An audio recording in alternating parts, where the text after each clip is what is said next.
Hey guys, how are we all doing? Hope we're well. Welcome to another book club. I hope you're enjoying the series so far. I'm certainly enjoying looking through my books. It's always great fun to look through books. I love them. It's not to replace the internet, but to complement it without a doubt. Now today we're going to be going through some fashion source books. I do have another set of fashion source books that I'll be going through in a different video, because they are slightly different and I didn't want to overwhelm the video. Without further ado, what are we talking about today? Well, as the picture suggests, yep, we are doing fashion history, costume and fashion, decades of fashion. I've put these together because they are mainly photographic and painting books, as opposed to hand-drawn pictures, which you'll see in the next video. They're very, very similar. As you can see, they're similar-ish in size and in shape. They break down their sections in a very similar way. They go through centuries or decades in this particular book. So I'm going to start with my most recent purchase, which is Costume and Fashion. This is by James Lever. This is a one-stop shop.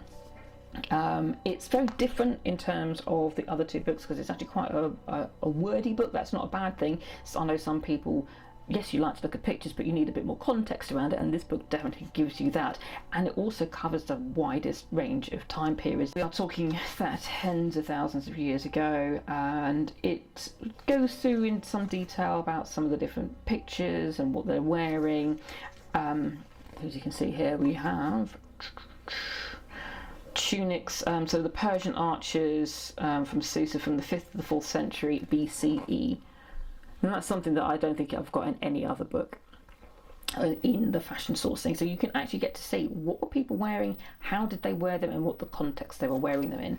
And it goes on and on and through. So we've got like Byzantine, again, how people wish to portray themselves and what they were wearing, or what they would like to have worn if they could afford it. Remember that what sometimes you see people wearing in these pictures isn't exactly what they were wearing at the time. Photoshop, got nothing on this, but I love this book because it goes through the ages. It does give you a lot of reading. I've not really read through it much, I'll be honest, but I think it just helps to give context around it all. And some of it's formal portraiture, and some of it's a bit more study-like, or so this is basically a very natural, this would be what we would consider a photograph today. This is what the women would have worn. And we've got an Englishwoman, 4 Englishwomen dressed in the Elizabethan era. One's a wife of a citizen of London, one of them's a wife of a wealthy citizen of London, one of them's a daughter of the citizen of London, and one is a countrywoman. But I think that's fascinating. That's everyday wear. And what I love about this is that, okay, you don't know what you're looking for. The internet's great, but if you don't know what your search terms are, what are you going to search for? Pick up a book like this and go, I just want to see a bustle dress. I don't know what style I want to look at right now, but just give me some bustle dresses. And would that suffice, ma'am? And it does have some men's costumes as well. So here we go. We've got, this is what a man about town and the 17th century would have looked like. Quite different, quite dapper. You look at the knee-length breeches and a very long coat. Fast forward a century or so, and we've just in what effectively is a suit and tie. And then it goes obviously into the modern era, and it gives you a bit of a glossary of terms and some credits. But this is as you can see from some of the pictures I've shown, and I'll try and insert some if I go back in editing and it doesn't look right. This kind of gives you more in-depth knowledge about what you're looking at as well. It's not just a picture book. This is one I would recommend. It's currently retailing at $16.95 in the UK. I'll put all the prices and everything else down below in case you are interested. Next, fashion history, the Kyoto Costume Institute. Now, I don't know much, but what I do know is this is the bomb diggity, apparently, in terms of how in the museum styled and dressed their mannequins, and what they did to the mannequins themselves to give it an air of that they might have been alive, that all you've done is you've walked in and they've just suddenly stopped. And this is from the 18th to 20th century, so a much narrower period compared to the costume and fashion book that we just had. But it breaks it down again into kind of bite-sized chunks. So if you're not interested in Rococo, but you're interested in haute couture of the first half of the 20th century, you can just skip right ahead and go to the book, the section that you want to look at. And again, it's mainly female, but not always, and it's not always upper class rich people's clothing. Here you've got a nice image of what people wore every day. Looks like she's got little skates on there. I'll put a better picture up on that. But yeah, this just gives you an idea of what normal people wore, and it's normal clothing. And again, it kind of, you've got all these like images, so you've got some good Regency style there, if that is your thing. Rinse and repeat. It does also go into a bit of detail with some of the like handbags and flat fans and stuff like that. You've got some little more scandalous. Terrible. Flashing an ankle, how dare she?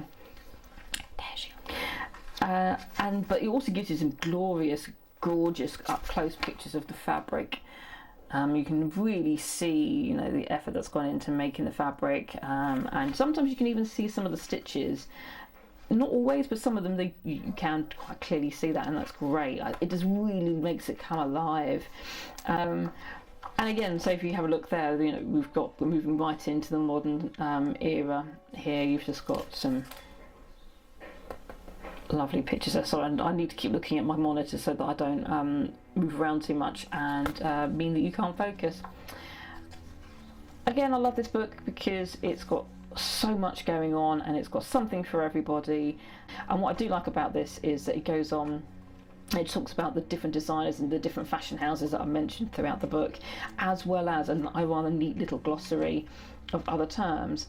So what does a Gibson girl mean, or Chantilly, what is that if you weren't too sure. Again, depending on what you like, if you're just into the 18th century and onwards, definitely get this. And finally, and for something a little bit different, decades of fashion. This is purely photographs, and it's photographs from 1900s up to 2000.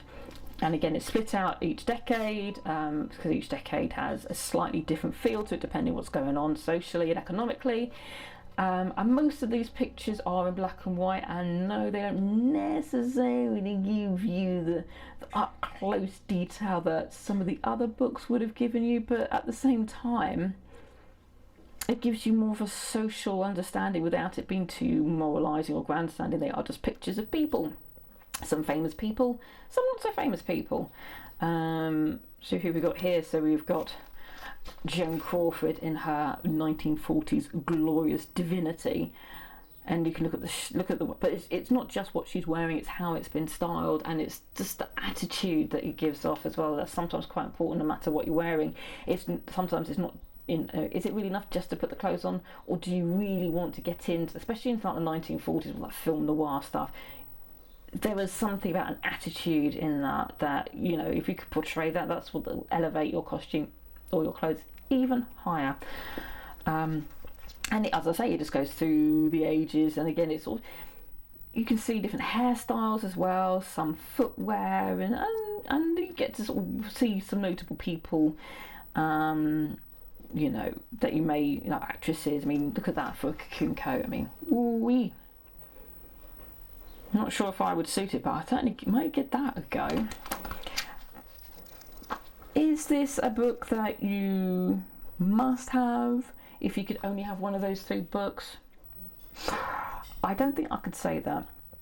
But if you're really interested in modern fashion and just some of the craziness, especially the 60s, post-war Britain, atomic Britain, Festival of Britain, and then it just was crazier and crazier, then this is a really good book just to, again, get an understanding. It doesn't go into too much detail. Like I said, it doesn't really give much information on anything, but it just gives you good ideas, and again, you can chart quite nicely just how the fashions change, and not just within the century, but within the decade itself, and how fast paced it went. Would it have been nicer if it had been in colour? Probably, but I imagine that would have been even more expensive to make, and it would have made this book quite expensive. In fact, we don't actually get to colour until like the late 60s, early 70s, and then we get back into black and white as well. So I really love this book. This is one of my first books I bought, and it is a great look at hairstyles, clothing, attitude, and a bit of the social economic situation around, without it going too heavy on you. And again, you can use this as a launching point for something else. If you're doing a study, or if you just want to do a collage, or put something together on Pinterest rather than just blindly clicking away, a book like this would work really well. And I think that's probably about it for this one. I hope you've enjoyed it. I'll leave some details below on each book, not necessarily where you can get them, but the retail price. And hopefully you'll like, share and subscribe. As always, it's always very helpful. Thank you, and hello to all those who have subscribed to me recently, and hello to all those who've subscribed to me in the early days. Hello! Thank you very much indeed. This has been a Crazy Cat Lady production. You've been watching An Unoriginal Idea. It's been a very long week. I'm going on holiday soon. Bye.